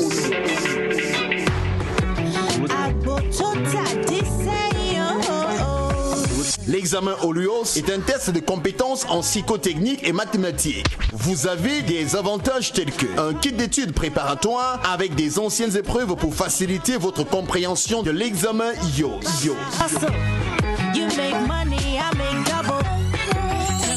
Admission garantie à 100% avec la possibilité de fréquenter et de faire un job étudiant pour subvenir à vos besoins. Standard de formation au niveau européen et américain avec possibilité d'être transféré ou de faire des stages dans des pays étrangers. Canada, Australie, Portland, Russie et bien d'autres encore. Possibilité de travailler en Turquie après votre formation universitaire.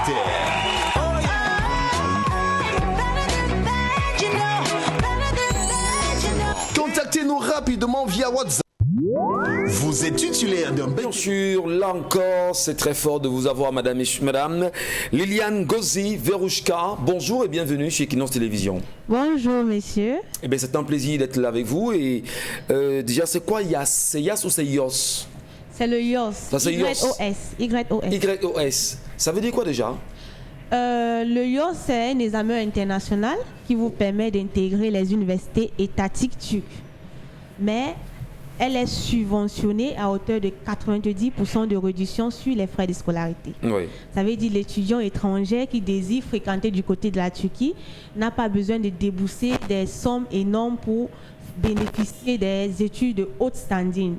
Vous n'avez plus besoin de payer $2,000 pour faire les cours dans les universités étatiques, juste payer 10% qui peut vous retenir dans les $200 dans les universités étatiques turques. Donc, dis donc, c'est une belle opportunité ce matin, on va t'en dire. C'est une opportunité, Verouchka. Exactement, c'est une opportunité et les Africains bénéficient de cette bourse depuis 2017. Le Cameroun, c'est depuis 2019. D'accord. Alors justement, parlez-nous des critères de participation à l'examen YOS. Verouchka, Liliane Ngozi. Les critères de participation, il faut avoir minimum le bac. Ça peut être le bac +2, licence, master, doctorat. Et aussi, nous considérons les étudiants sous réserve, en classe de terminale. Ils peuvent composer, mais alors la procédure de visa serait faite lorsqu'ils auront le bac. Donc là, il faut d'abord avoir le baccalauréat. Exactement. Et une fois son baccalauréat, on se rapprochera de vous. Qu'est-ce qu'on fait? Dites-nous, comment constituer bien sûr son dossier pour les examens de YOS? Maintenant, concernant les examens YOS, il faudrait le composer. Du moins, les conditions de participation à l'examen, hein, c'est ce que nous les cherchons. conditions, Oui. les conditions de participation. Vous avez besoin de votre document du baccalauréat Oui. et du probatoire aussi. Vous avez besoin de 4 photos de passeport. Le probatoire est reconnu en Turquie? Oui, oui. Ah, ils y font également probatoire là-bas? Non, mais vous avez besoin du probatoire et Le du diplôme bac pour camerounais. constituer le dossier Ça marche, pour oui. composer l'examen IOS. Oui. Oui. Donc c'est un examen. Je tiens à rappeler que l'examen aurait lieu le 15 février du côté du Cameroun en présence des officiers turcs qui vont arriver le 12 février. D'accord. Est-ce qu'il y a des frais de participation à l'examen du IOS Verouchka? Exactement. Les frais d'examen IOS nous revient à 100 000 francs CFA. Et vous avez aussi droit au kit préparatoire qui vous permet de connaître à quoi s'attendre durant l'examen. Et l'examen dure 2 heures. Elle est constituée des questions psychotechniques, la mathématique et la culture générale. D'accord. Et qu'est-ce qu'on peut avoir une idée, est-ce qu'on peut avoir une idée de la date du prochain examen? Le prochain examen aurait lieu le 17 février, ça veut dire la semaine prochaine, Ouais. en présence des officiers turcs. Où ça exactement? À Yaoundé, du côté de Biémassi. Oui, quand on dit Yaoundé, ça veut dire au côté de Biémassi, c'est assez grand. Est-ce qu'il y a un lieu exact? Biémassi lycée. Voilà. Vous donnez la date exacte, c'est le 15 ou c'est le 17 février? Le 15 février, Le 15 février. lundi prochain. Le 15 février. Voilà. Oui, vous dites c'est à Yaoundé exactement. Exactement. Au quartier Biémassi. À quel endroit précisément? Biémassi lycée. Biémassi lycée. Oui, oui. Pour plus d'informations, ils pourront contacter les coordinateurs. Oui. Nous avons le numéro de téléphone, le 677. 677, oui. Oui, oui. 96. 96 63 63 05. 05. Voilà. 677 96 63 05. Nous avons le 694 76 73 04 aussi. 694 76 73 04. Du côté de Yaoundé, nous avons le 674 63 44 21. Voilà. Et là, en image, effectivement, on a des étudiants qui vous ont fait confiance et qui vous y suivent déjà. Hein. Exactement. Donc, nous accueillons les étudiants du côté de Istanbul. Ils sont logés à l'hôtel les plus prestigieux, qui est Hilton. Et puis, le lendemain, ils sont déportés pour les universités respectives. Voilà. Donc, Good Most Learning Center. C'est bien prononcé? Exactement. Merci infiniment à vous, Liliane Gozi Verouchka, d'être passée chez nous ce matin. D'accord. Nous avons un représentant ici, du côté de Douala. Est-ce qu'il peut... Oui. On a très peu de temps à l'antenne. Oui, hein. oui. Le temps nous tient à la gorge parce que... Merci. Voilà. Oui, merci beaucoup de me passer la parole. Le représentant s'appelle monsieur? Oui, c'est monsieur Nguimapi Pierre Albert. Vous regardez la caméra, je vous en prie. Oui. Voilà, monsieur? Oui, monsieur Nguimapi Pierre Albert. Voilà, représentant à Douala. Où on vous retrouve exactement ici à Douala? Oui, je suis le coordinateur de la bourse d'études turques pour le littoral. Oui. Oui. Comment vous retrouvez? Oui, nous sommes situés à Lorbessou, en face école bilingue du Soleil. D'accord. Non, regardez la caméra, c'est important. Vous vous adressez aux Camerounais à qui vous transmettez le message. Donc, vous êtes situé à Lorbessou, oui, en face de école bilingue du Soleil. D'accord. Est-ce qu'il y a un numéro rapide pour ceux qui vous regardent à Douala ce matin? Oui, pour ceux qui nous regardent, saisissez vraiment cette opportunité. Parce que déjà, en Turquie, les autres pays africains en bénéficient plus que nous autres Camerounais. Donc, tout ce que nous demandons aujourd'hui, c'est que les Camerounais puissent aussi venir du côté de la Turquie pour en bénéficier de cette opportunité, comme vous veniez de le dire tout à l'heure. Voilà. C'est vraiment les autres qui en bénéficient, mais nous autres ici, les Camerounais ont beaucoup peur, ils sont frustrés. Mais non, venez chez nous, nous sommes réels, nous sommes justes. Merci. Que vous avez vu. Okay. Merci infiniment d'être passé chez nous ce matin et à très vite. Il y a BTS, Bac plus 2, licence, master. Et vous souhaitez poursuivre vos études à l'étranger. Étudier en Turquie, c'est désormais possible. À hauteur de 90% de réduction grâce à l'examen au LUOS.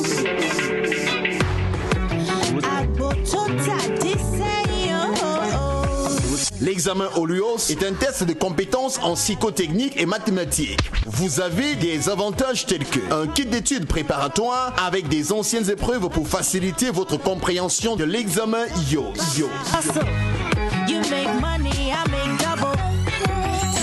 Admission garantie à 100% avec la possibilité de fréquenter et de faire un job étudiant pour subvenir à vos besoins. Standard de formation au niveau européen et américain avec possibilité d'être transféré ou de faire des stages dans des pays étrangers. Canada, Australie, Portland, Russie et bien d'autres encore. Possibilité de travailler en Turquie après votre formation universitaire.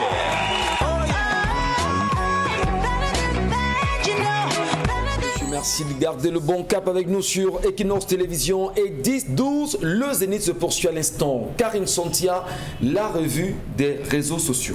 Premier sujet de la revue des réseaux sociaux, c'est cette grève des ouvriers du barrage de Nachtigal qui dure depuis le 3 février dernier. Ces derniers sont descendus dans la rue pour manifester leur colère suite au mauvais comptage du nouveau système de contrôle électronique de pointage. Donc il y a un nouveau système qui a été installé, sauf que ce système-là ne réussit pas à compter clairement. Les employés disent que parfois vous pointez même et après on vous paye votre salaire qui ne correspond pas à votre temps de travail. Il y a par exemple les camionneurs qui ont travaillé et qui sont obligés de venir le matin et rentrer le soir, sauf qu'il faut pointer 4 fois. Alors un camionneur qui vient le matin et rentre le soir ne peut pointer que 2 fois. Les 2 autres fois sont comptées et sont coupées dans leur paiement. Alors ils demandent que cela soit revu maintenant. Il y en a aussi qui en ont profité pour demander la revalorisation de leur système de paiement complet.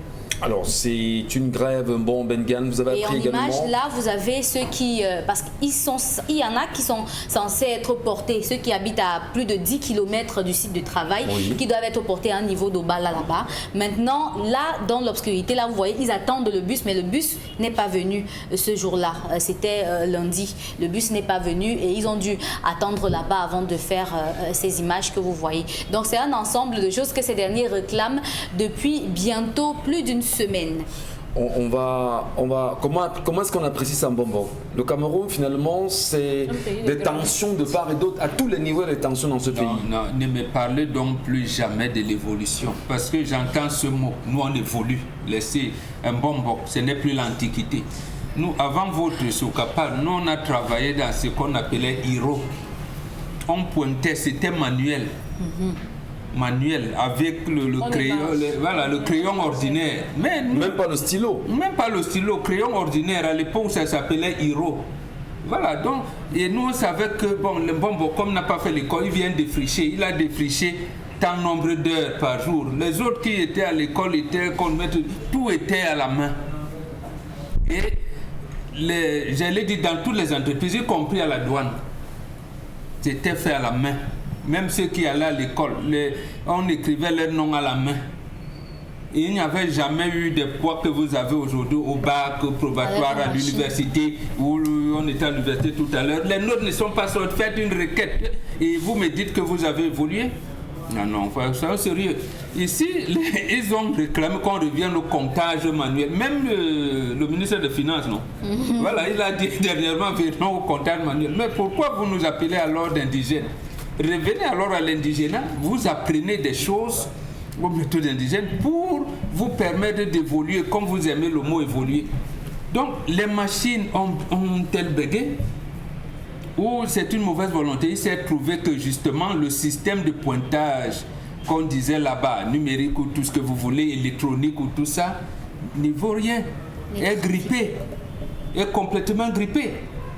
Mais quand vous avez donc des gens qui y ont mis le leur comme ça, donc je veux dire, même le projet Nachtigal, c'est Nachtigal, voilà, et Nachtigal là, c'est l'un des projets qui aurait dû être terminé en début des années 90.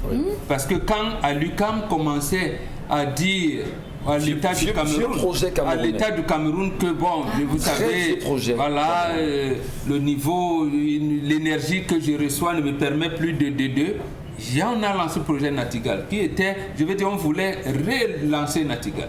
Jusqu'aujourd'hui, ça ne progresse pas. Et vous me dites que vous évoluez.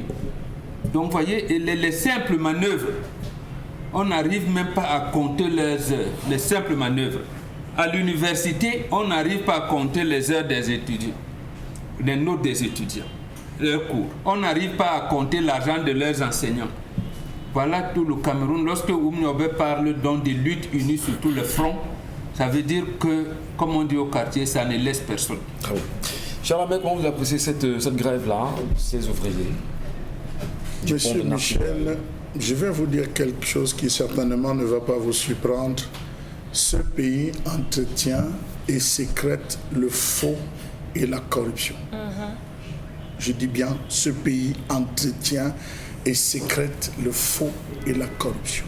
Non, c'est sécrète et comment? Il sécrète et entretient. Et entretient, merci. Voilà. Vous savez, Monsieur Michel, je vous ai dit que lorsque, dès les premières heures, l'entreprise qu'on appelait Mobilis s'installait au Cameroun, j'avais assisté à une scène qui m'avait, on ne peut plus troublé, Monsieur Michel. C'était la définition du salaire. Pendant que les gars prétendaient payer les gars 400 000, 300, 500 000, 700 000, c'est une autorité de la ville qui dit merde. Vous voulez payer quoi? Coupez-moi ces salaires. Coupez-moi ces salaires. 50 000, 60 000, 70 000, 100 000. Voilà ce que je vais vous dire, Monsieur Michel Ngacho. On se rappelle que dès les premières heures, les gens se plaignaient. Vous avez un système de coupures intempestives et tout, même un ordinateur. Vous laissez un ordinateur branché à 2 ou 3 coupures, le système commence à être paralysé, Monsieur Michel Ngacho. L'ordinateur commence à planter, il commence à afficher des écritures. Je ne suis pas informaticien pour le faire. D'où vient-il que vous faites 4 tours? Où on vous a vu porter? Où on a pointé que vous avez pris du gravier 4 tours? Et qu'on vous dise le soir que c'est 2 tours que vous avez fait. Et on ne vous paye que les 2 tours, Monsieur Michel Ngacho. Arrêtons un peu ça. Même avec les bâtonnets. Arrêtons un peu ça. J'ai été, Monsieur Michel Ngacho, lors de la rencontre des chefs traditionnels du Cameroun qui s'était tenue à Bachenga. Nous sommes arrivés là-bas, au niveau de Natigal. Vous avez les caméras partout, Monsieur Michel Ngacho. Caméra qui contrôle, qui supervise. Donc on dit que quelqu'un fait, qu'il fait 4 tours. Alors on lui pointe 2 tours. Quelqu'un est là, il travaille avec responsable toute la journée. Mais c'est pas différent, Monsieur Michel Ngacho. Nous avons eu des Camerounaises. Nous avons eu des Camerounaises, puisque vous parlez d'un système grippé. Nous avons eu des Camerounaises qui s'étaient plaints qu'elles travaillent ici avec nos frères de l'Asie, de l'Orient, Monsieur Michel Ngacho, où on les interdit de s'asseoir toute la journée. Elles viennent à 7 heures, elles doivent rester debout, elles mangent debout. Jusqu'à 18h. On se plaît. Non, il faut le dire aujourd'hui, monsieur. Notamment dans tous les secteurs. Non, ça peut faire mal, mais on n'est pas là pour caresser. Notamment les Indiens et les Chinois. Bon, vous avez cité. C'est important, parce qu'avec les Indiens, c'est même encore très grave. Je dis c'est grave. Les Libanais, vous mettez où? Voilà, les Libanais également. Les Libanais, les Indiens et les Chinois, c'est très grave. Je vous dis, on a critiqué. On est passé à côté d'une autre folie dans les zones de plantation, dans le Mungo, monsieur Michel Ngacho, où un monsieur, parce qu'il était blanc, il a dit à notre sale nègre, il a traité de sale nègre, monsieur Michel Ngacho, en lui disant que vous allez faire quoi? Ici, c'est la présidence qui contrôle. Je dis, c'est un blanc. Je peux vous le dire. On est passé à côté d'un massacre. Donc, je vous dis ça pour dire que ceux qui nous dirigent s'arrangent à ce qu'on traite les mémoires pleines, les mémoires grises, qu'on les tient comme des vauriens, comme des cochons, monsieur Michel Ngacho. Sinon, comment comprendre? C'est des ingénieurs. Ceux qu'on a recrutés sur le projet, c'est des ingénieurs, c'est des gars capés, mais qu'ils se retrouvent à descendre dans la rue pour une histoire de pointage. Pointage d'heures de travail et de temps. Vous vous rendez compte, vous regardez basiquement jusqu'où on va. Vous allez soit vous rendre compte que l'entreprise a des tensions financières, soit c'est des individus tapis qui disent qu'on paye même les gars là. Pourquoi? Ils ont même fait quoi pour qu'on les paye? Dis donc, on va trouver des stratégies pour pouvoir couper. Est-ce que vous savez que dans certaines entreprises, parce que vous êtes malade, le droit le plus simple et reconnu à un employé dans une structure, on coupe votre salaire dans certaines entreprises, monsieur Michel Ngacho, ils se sont plaints pas 1 et 2 fois. Le Cameroun est un pays de malades. Je vous dis, le Cameroun est un pays de malades où la psychose, même quand vous dormez dans votre sommeil, monsieur Ngacho, Vous sursauter, vous demandez est-ce que je suis quelque part, est-ce que je suis dans un pays Charles-Amel Voilà ce qu'on vit. Un Brédé m'a dit que le Cameroun est un pays de fous. Non, parce qu'il fut un moment où, au niveau de rond-point, c'est un fou qui dirigeait la circulation et les policiers observaient. La preuve, quand le fou là, il est parti, il est mort, vous voyez les bouchons qui ont arrêté. Merci à vous, Bombok, merci Karine. Mais il va falloir quand même qu'on présente à nos téléspectateurs un certain nombre, peut-être pas des excuses, c'est pas le problème. Beaucoup se plaignent de ce qu'il y a un décalage entre le son et l'image d'Equinox Télévision. Vraiment, les câbles distributeurs devraient s'arrimer au mode HD auquel Equinox justement est passé aujourd'hui. Donc le problème de décalage, ce n'est pas un problème d'Equinox. Equinox n'a pas de problème, ce sont justement les câbles distributeurs qui ne parviennent pas à vous donner de bonnes images parce qu'ils ne se sont pas arrimés effectivement au mode, disons ainsi, HD. Donc il faut se référer aux câbles distributeurs. Pourtant, il y en a qui sont avec nous sur Canalsat qui ne se plaignent pas. Voilà. Donc, et sur Internet également, qui ne se plaignent pas. On dit simplement qu'il y a le modèle analogique et numérique. Donc il faut savoir. Il y a un basculement qu'il faut faire. Karine Sontia, autre sujet ce matin. Oui, le deuxième sujet, c'est cette vidéo qui fait le tour de la toile des différentes plateformes sociales et qui met en évidence une jeune femme, visiblement une africaine, en train de faire le ménage. Mais sauf que elle est provoquée par cette femme, cette femme du troisième âge qui expectore sur elle. J'ai réussi à trouver ce mot parce que l'autre mot n'allait pas être très agréable. Voilà. Qui crache sur elle. Maintenant, d'après les recherches que nous avons faites, cette dernière, elle est une auxiliaire de vie sociale. Maintenant, comment est-ce qu'on comprend ça vu que la toile s'est vraiment embrasée et tout le monde était en colère? Les gens disaient que non, si c'est moi, je ne peux pas laisser. D'abord, moi, je n'accepte pas les choses comme ça. Tu fais ça, je verse d'abord l'eau que je suis en train d'utiliser sur toi et tout. Donc, il y a vraiment eu des gens qui sont allés vraiment avec les sentiments. Maintenant, est-ce qu'on peut comprendre ça autrement en essayant d'interroger le caractère retour à l'enfance du troisième âge? Et même si c'est caractère retour à l'enfance, est-ce que nos vieillards font ça ici? C'est un enfant mal élevé. Ça, c'est pas, non, on peut peut-être revenir sur l'image, il faut bien comprendre. Et la fille est très, elle est très posée. Oui, elle est très posée, oui. Elle est très posée. Moi, je parle d'abord, il faut dire que la vidéo vient d'arriver.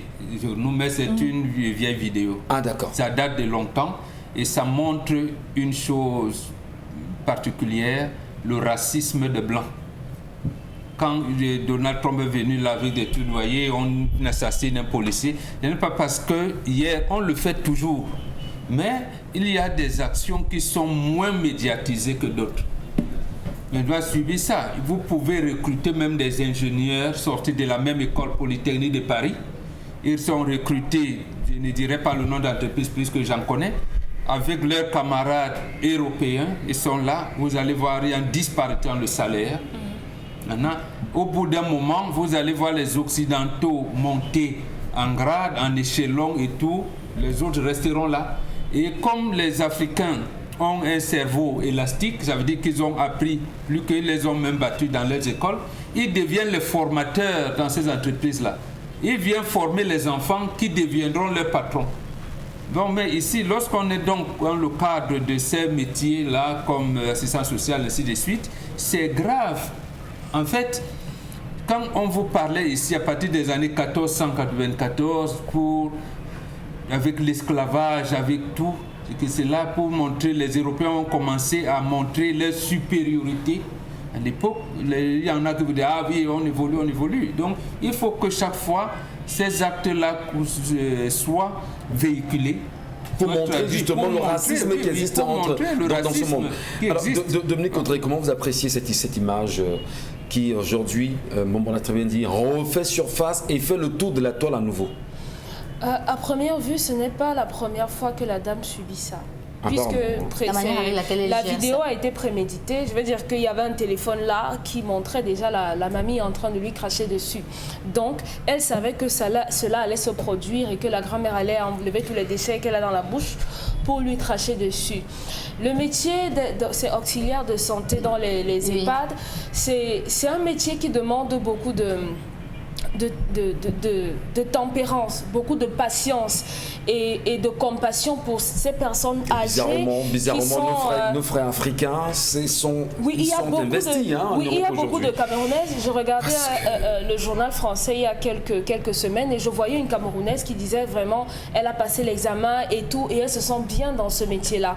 Malheureusement, lorsqu'on regarde l'âge de la grand-mère, on se rend compte qu'elle est très vieille, donc elle a vécu une certaine époque et elle n'a pas changé visiblement de mentalité. Elle est restée dans aussi cette... oui, ces personnes-là... Aussi racistes. Comment vous avalez les mots? Aussi racistes. Avec cette... Elle ne veut même pas qu'une négresse vienne l'assister. Pourtant, on lui enlève les couches, on lui fait à manger, on lui fait tout ça. Si c'était une personne d'un autre âge, je serais offusqué qu'on ne lui ait pas donné une chandelle. Mais bon, comme c'est une grand-mère, on suppose que ce sont des personnes âgées et que... oui, parce que quand on va faire un examen psychiatrique, on va dire que non elle n'était pas, n'avait pas tous ses sens. Elle est vieille. Si elle bouscule, même si elle fait... On va entrer dans ses antériorités. La grand-mère peut avoir et réétudier son attitude. Voilà, on va dire... Oui. Mais attends, les mêmes, ils ont pourchassé Papon. À l'époque, il avait plus de 80 ans. Oui. Pourquoi ils l'ont pas dit en disant que c'est un vieux? Ils se sont rappelés qu'il était à l'époque de Vichy, qui avait vendu les blancs, qui avait. Mais maintenant, pour cette vieille raciste, on va commencer à dire, oui, le psychiatre a dit que, il n'était pas dans les situations. Voilà, quelle facile qu'elle a à faire. De toute façon, on dit généralement que votre parent n'est pas la personne qui vous a donné naissance. Donc, celle-là peut être la grand-mère de la dame qui fait le ménage. Donc, qu'elle fasse simplement ce qu'elle a à faire ou bien qu'elle se rapproche de son administration et qu'elle pose la situation là-bas, mais pas qu'elle violente. Le cas de la grand-mère l'appelle lâcher. Si elle fait seulement... La grand-mère mais lorsqu'on a des actes pareils, Charles Membachou, c'est bien sûr à réprimer. Et la société, certainement, le pays dans lequel elle se retrouve, cette dame, si on, je sais pas, au niveau des juridictions, comment est-ce qu'on encadre tout ça là-bas? Monsieur, vous êtes sur le chemin de la loi. Moi, je suis dans le droit. Dans le noir. Je règle ça dans le noir, monsieur Michel. Ce n'est pas... Oui, qu'elle meurt. Si c'est sur ma main qu'elle va mourir, qu'elle meurt, monsieur Michel. Parce que quand vous voyez cette action, c'est une action répétitive. Ce n'est pas une action spontanée. À une action spontanée, on peut dire, c'est là, ils en meurent. Vous-même, vous marchez parfois, vous avez un fou. Vous avez des fous qui posent parfois certains actes, monsieur Michel Gadjou, et vous avez des personnes qui se transforment en fous pour venir arrêter de chancer les gens. Oui, parfois, c'est comme vous pouvez tenter de marcher, vous voyez un monsieur, il vous donne l'impression d'être un fou, il vient vous frapper au niveau du front, entre les deux yeux, au niveau du troisième œil, il vient frapper, monsieur, c'est pas un fou. Ce n'est pas un fou. Il y a des attitudes, là, vous le prenez là. Donc vous avez des attitudes, parfois les gens adoptent, prennent des masques, se déguisent comme des fous. Et pour certaines actions, vous pensez que ah non, c'est un fou, vous le laissez. Alors qu'il sait ce qu'il est en train de faire, il marche avec sa canne magique, il regarde les gars, ce qu'il va venir voler, un ensemble de choses. Cette femme l'a fait pas une fois, et quand vous voyez les attitudes, cette femme est restée silencieuse, ça veut dire qu'elle est habituée à cette folle. Elle est habituée à cette folle qui pose ce type d'acte, et raison pour laquelle elle a voulu avoir ne serait-ce qu'une preuve. Et cette preuve, vous avez vu, elle a bien positionné son téléphone, elle s'est rassurée que c'est dans le champ, et le champ que la femme a l'habitude de venir, de la manière dont elle sortait. Donc vous voyez que tout ça, elle a voulu avoir une preuve, histoire peut-être d'intenter un procès au moment opportun. Donc, ça voudrait même dire qu'elle avait dit à sa hiérarchie, on a dit non, laisse. Voilà, on a dit laisse, elle ne peut pas faire. Donc vous voyez. Donc est-ce que là maintenant, elle est dans les règles? Est-ce qu'elle travaille dans les règles? Je crois que c'est un dossier qu'il faudrait faire sortir, il faudrait véritablement mettre. Maintenant, je vais vous dire que c'est un métier, le métier des assistantes de vie en Europe et même aux États-Unis, c'est un métier que eux, même les Occidentaux eux-mêmes n'ont pas le courage d'exercer. Vous voyez? Et quand nos sœurs arrivent là-bas, puisque c'est un travail qui est quasiment bien rémunéré, elles s'y inscrivent. Parfois, elles font des formations et après, rapidement, elles trouvent du travail. Le drame, c'est que J'ai discuté, M. Michel Ngatou, j'ai discuté avec des amis qui se sont retrouvés à le faire parce qu'ils n'avaient pas de quoi faire, il n'y avait pas possibilité de travailler. Ils vous disent qu'il y a des vieux, des grabataires blancs qui de manière express, ils ont la latitude de se lever et d'aller au port, mais ils font ça là sur place, ils font pipi là, ils disent sale nègre, tu nettoies. Bah, vous ne savez pas le calvaire que ces gens vivent là-bas? Oui.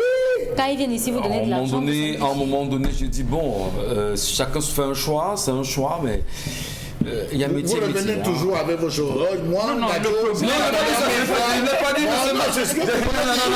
avez pas c'est un choix, et puis on respecte le choix de ceux qui ont fait ce choix-là. Mais en réalité, nous en Afrique, nous ne laissons pas nos parents dans des maisons, vous appelez quoi, les EHPAD. Nous, on voulait donc en venir. Sur le plan purement. Nous, on sait garder nos parents. Nous gardons nos parents, même s'ils ont 200 ans, ils sont avec nous à la maison. Non, il faut dire ça de cette manière. Sur le plan ontologique ou anthropologique, plus on vieillit en Afrique, plus on a besoin de te garder. Voilà. C'est chez eux, là-bas en Occident, qu'on éloigne les plus vieux. Tu vieillis, plus on a besoin de N'oublions pas aussi les Italiens. Les Italiens vivent plus en famille. Hein. Oui. Et ils encadrent tellement les vieux, les Italiens. C'est pour ça qu'il y a eu beaucoup de coronavirus. Parlant des faux fous dont Chalamel parlait, on m'a raconté l'histoire d'un jeune homme qui était là, il était placé comme ça, il prenait certainement une boisson. Il y a une grand-mère qui arrive au loin et elle vient, comme il était en culotte, elle lui arrache des poils des pieds. Et elle continue. Le garçon pète les plombs, il part, il s'agrippe sur la grand-mère. Les gens viennent l'arrêter que non, mais laisse la grand-mère. Le gars dit qu'elle a pris mes poils des pieds, laissez-moi. Et la grand-mère est partie comme ça. Oui, et on lui a dit que non, tu ne peux pas bouteiller une grand-mère, elle n'a rien fait. Si, je me sais qu'il y a des gens comme ça, des faux fous. Oui. Merci beaucoup. En tout cas, madame, monsieur, merci pour l'intérêt que vous portez chaque jour à nous regarder. Et merci en même temps de comprendre le Cameroun qui est le nôtre. Nous reviendrons demain certainement avec la grâce de Dieu. Bon, la grâce de Dieu, le Dieu des ancêtres. En même temps, Bonbon Bengan, Chalamel. Les ancêtres ne font pas de grâce. Non, nous on croit aux ancêtres désormais. On croit en Dieu par le canal de nos ancêtres. Merci à vous. N'oubliez pas, allumez vos cerveaux. Restons éveillés. À demain, 10h.